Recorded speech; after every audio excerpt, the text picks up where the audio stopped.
So when we talk about the migrations process, let's talk about what these 5 steps will look like. So as you go from an on-prem to an online migration.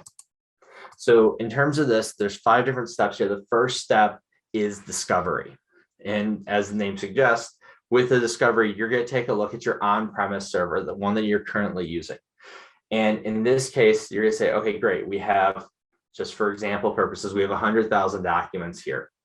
Okay, how many of these documents are PDFs? How many of these documents are Word docs? How many of these are JPEGs or images? It's important to understand the breakdown of this and to just to research that information and see how much space you're using right now on your current server.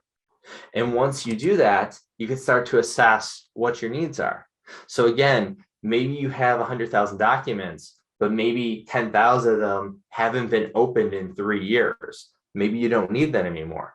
Or conversely, maybe you have to keep the documents for a certain period of time. So for example, if you're keeping financial documents, you might need to keep them for 7 years because that's how long the IRS can go back and do an audit.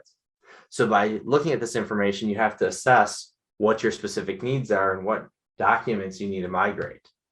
And once you've done that assessment, that's when you could start creating a pilot. So instead of just moving everything over at once, you want to test that things work correctly. So maybe you have a few people from each department test out how the process will work. And maybe instead of sending 100,000 documents or 90,000 documents, maybe you send 1,000 documents over and you test if it works in that small limited pilot. Again, you're trying to minimize your interruptions here. So when you finally get to the migration and you get to the execution stage, you're able to then send over your documents. Now, when we're talking about this migration process, keep in mind, these first 3 steps are more focused on the functional migration. This 4th step that we're talking about for execution, that's where the content side comes in. And the demo we're going to show you today is going to focus on that execution stage. But what we're going to show you today would only take place if we had it because of the fact that we had taken care of the first 3 steps.